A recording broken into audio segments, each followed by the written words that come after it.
Hi, everyone, and welcome to Samantha Politics. This is our new series, which is strictly global news updates to get you aware of what's going on in the rest of the world and why it matters to you. So, here are some global news updates for this week and what you need to know. So, first, a tennis star that you might know named Peng Shuai went mysteriously missing in China right after accusing a very senior minister of sexual assault. You can understand why people might have been slightly worried, considering she accused a very dictatorial government and a very high position minister of sexual assault and then mysteriously disappeared. So you can understand why the public may have been concerned.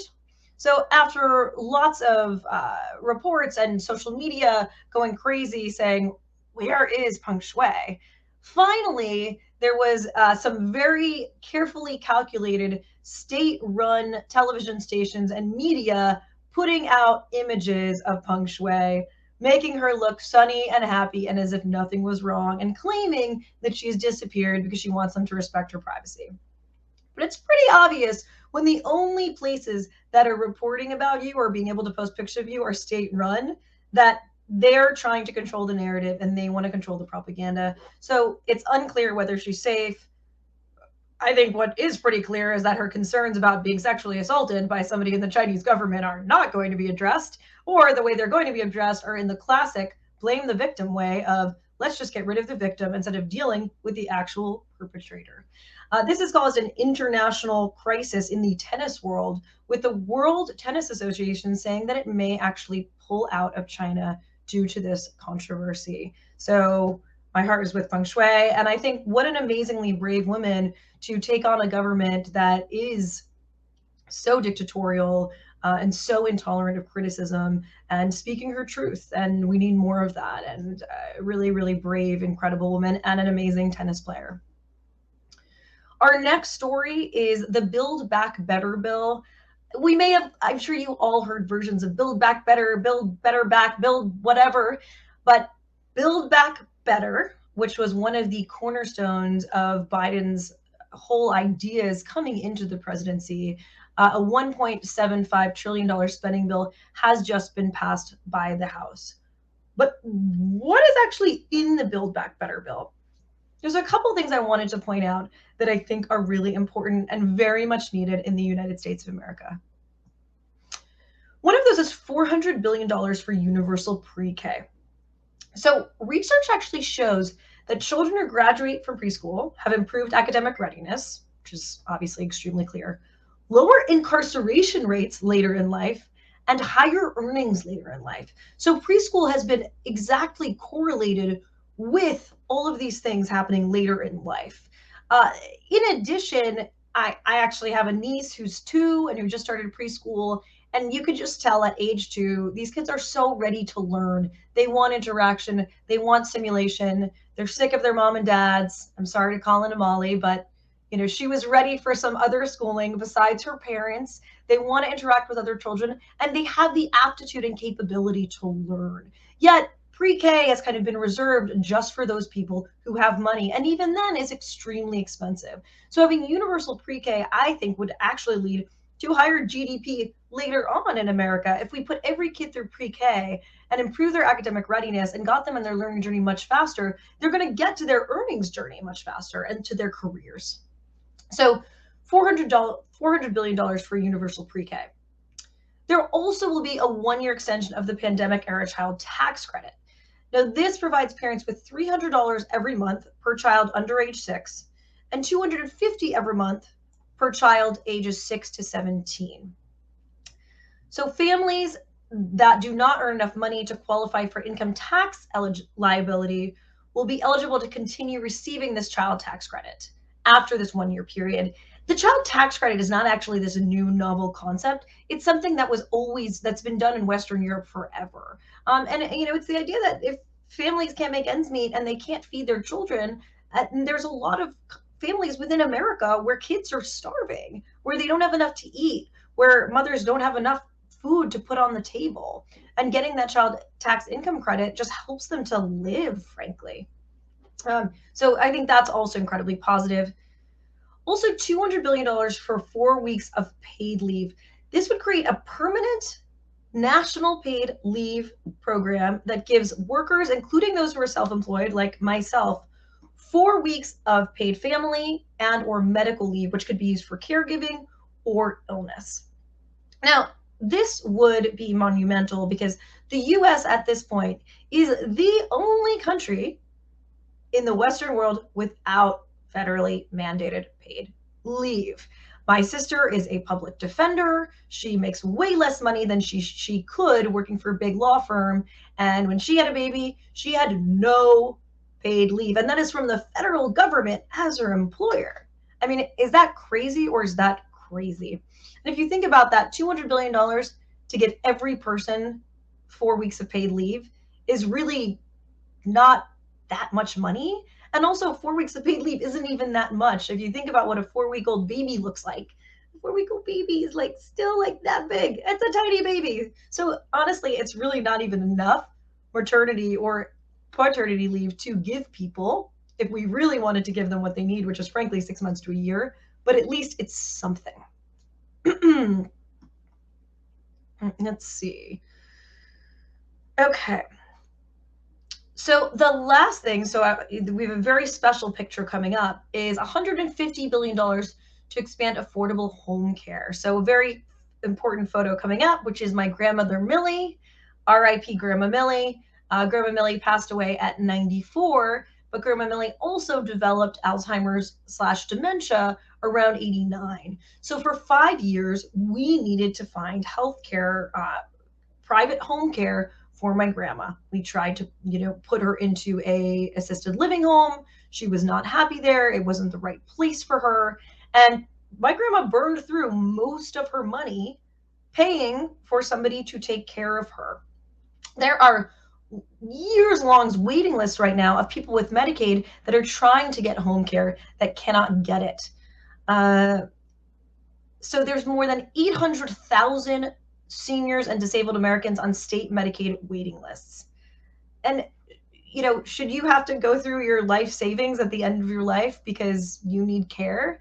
I don't think it's really ethical. And again, 150 billion is not that much money. If we think about, again, I always talk about the U.S. military. U.S. military gets $778 billion of federal funding.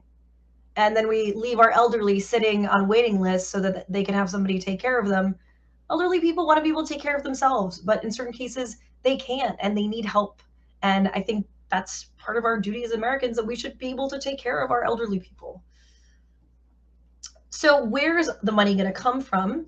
So the largest revenue will be a 15% tax on large corporations, so over $1 billion profits. I don't really think Amazon is going to miss that. I'm going to be really honest. I think they make enough money as it is. And a 1% surcharge on companies that perform stock buybacks. The other concept is a new tax surcharge on America's 1%, a 5% tax rate on income above 10 million and additional 3% on income above 25 million. Again, why does anybody need that much money? What do you even do with $10 million or $25 million? Especially considering how much the gap has widened between the poorest Americans and the richest Americans in the past 30 years. Again, I don't really think that that's a small thing to ask at all.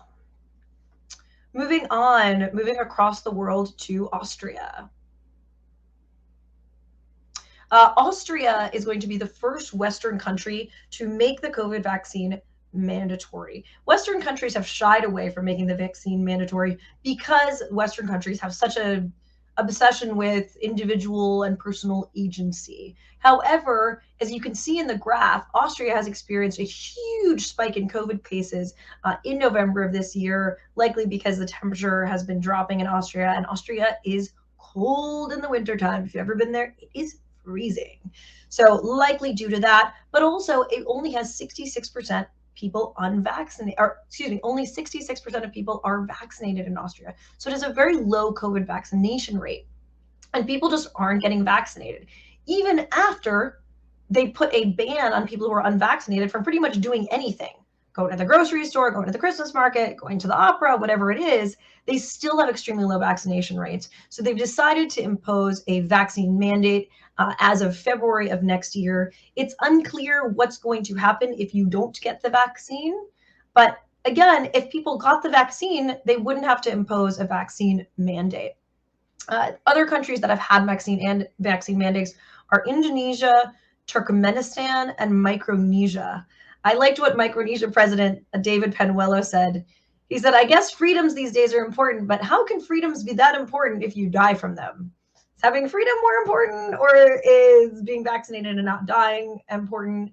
Studies do show that unvaccinated people are 11 times more likely to die of COVID-19. 11 times more likely. So, just when you don't get vaccinated, you're putting yourself at risk for higher chances of mortality, which seems like it would help people to get vaccinated, but apparently that doesn't convince them. But to sweeten the deal, a new study just came out that shows not only are vaccinated people less likely to die from COVID-19, they're also less likely to die from other diseases in the months following the COVID-19 vaccine. People vaccinated with the Pfizer or Moderna COVID-19 jabs are 1/3 as likely to die of other causes too. So an additional benefit to getting the COVID-19 vaccine is it's seeming to protect against some other illnesses as well. I think there also may be an after effect of, some people don't die necessarily of COVID-19 symptoms, but they die from things that happen as a result of COVID-19, for example, pneumonia. So, or these long-lasting symptoms that are more serious if you weren't vaccinated. So to add that is another reason that you should get vaccinated if you're not vaccinated yet. Moving on to more U.S. news, Kyle Rittenhouse was acquitted of homicide by a jury in Wisconsin. Now, this acquittal was really about Wisconsin's self-defense laws, which said if they could prove that Kyle Rittenhouse was acting in self-defense when he killed 2 people and injured the third, if he could prove that he was acting in self-defense, didn't matter if he killed people. Doesn't matter if they're dead. Because of this particular law, all that had to be proven was self-defense. So for example, in the case of the second person that he shot, in the case of the second person that he shot, the guy, it seems, was running after him because he was now an active shooter because he just shot somebody and was trying to tackle him and take away his firearm because he was an active shooter. However, in Kyle Rittenhouse, all he had to prove was that he was scared of that person and then used his gun. It didn't matter whether he had the cognition that this person was running after him because they thought he was an active shooter, because he technically was, and was trying to protect other people. So this is, I think obviously this case raises a lot of issues. And one of them being this self-defense law, which basically says you can bring a gun, you can bring a firearm to a rally, shoot 2 people, kill them, and somehow legitimately, literally walk away with murder with no consequence. I don't even know if he's going to be able to, he's probably going to be able to keep his firearm. Is he even going to have his guns taken away from him in the future? Is he going to be able to buy guns? But this whole idea that people can bring a firearm to a rally, not only just bring it, but actually use it and actually kill people and still be cleared of murder is pretty upsetting. The other thing that this just brings into consideration was thinking about, so the third person on trial, the third person that he shot was also carrying a gun. And so the testimony was basically this testimony of, well, whose gun was pointing at who, and was this guy's gun pointing at Kyle? Was Kyle's gun pointing at him first? Who was scared? Who was in self-defense? All I have to say is, why are all these people bringing guns to places with lots of people in an already tense environment? These were protests on behalf of Black Lives Matter and somebody who'd been killed by the police. Why would you bring a gun? And why do Americans have so many guns? So Zach, if you go to that slideshow, so the US has more guns than people. We have more guns than people, okay? We have, in 2017, and this is the most recent small arms survey, we had 393 million civilian and illicit firearms. That means we have 120 guns for every 100 of our people. Now, if we go to the next graph, how does that compare to other countries? Why do all these countries think that we're like all gun happy? Well, this is exactly why. We outnumber the guns in America by billions and billions and, excuse me, by millions and millions and millions. You can see the other countries that just nobody has near as many guns as the United States. And then in the next graph, you can see that in the United States as well, 73% of our homicides are due to gun violence. And then you can see what are Canada's numbers. Well, you might say, okay, well, Canada has way less homicides due to gun violence, but Canada also just frankly has way less homicides. So Canada, for example, has 1.68 homicides per 100,000 people. Guess what the US has? 5 times that. 5.35 homicides per 100,000 people. Okay, so our rate of homicide is about 5 times higher than Canada. Is there a correlation with the number of guns owned in America? I'll let you be the judge. Moving on. So our main story that has really been, frankly, keeping me up at night is the crisis that's currently occurring at the Polish and Belarusian border. So here's what happened. Belarusian President Alexander Lukashenko is, your classic dictator. He lost the Belarusian presidential election in October 2020 to Svetlana Tikhanovskaya, and people protested over and over and over again to say, please restore Svetlana. Svetlana had to flee and go into refuge in another country to prevent being killed or imprisoned by Lukashenko. As a result, the EU imposed sanctions on Belarus and on Belarusian President Alexander Lukashenko. He has been wanting to get back at the EU. So this is what he did. He relaxed visa restrictions to come into Belarus and started trying to convince all these people from the Middle East to come into Belarus and then to cross the border with Poland. Basically, the idea being that if they crossed into the border with Poland or tried to cross into the border, that it was going to create this massive destabilization of the EU. And so basically what happened is all of these Middle Eastern refugees, a lot of them Iraqi Kurds, but also some of the recent ones from Afghanistan, Syria, places that are not in good shape, flew to the Middle East. Many spent their life savings. They flew to Belarus. Many spent their life savings to come to Belarus to have the chance to go to the EU, just to be able to live a normal life in a conflict-free country where they can actually make a living. Is there something so horrible about wanting that? I think every person wants to be able to make a living in a conflict-free country where they don't have to worry about dying all the time. This is like basic human needs, people. So all of these people flew to Belarus, and then the Belarusian authorities have trucked them to the border of Belarus and Poland. Now, there has been no food there. There's been no water. There's no heat. There's no communication about what exactly is going on. And Poland has not been letting them in. There's some reports that Belarusian authorities have really been trying to convince the people to cross into the border in Poland. It's almost like this, I don't know, like my house, your house, like go into their house, and threatening that they'll kill them if they come back. Now, there's just been horrific reports of what's happening on the border and what's happening to people who actually do make it into the woods, just not having food, water, dying of frostbite, dying of hypothermia, women who are miscarrying their babies because they don't have the health, babies dying, women losing their children in the woods. I mean, this is a humanitarian crisis that's just unbelievable. There have been about 7,000 migrants living in makeshift tent camps on the Belarus border with Poland, Latvia, and Lithuania. So it seemed that there was some relief happening because they took a lot of the migrants from the Belarusian border and put them into a Belarusian warehouse, but it seems to just be a temporary holding solution until something else can happen.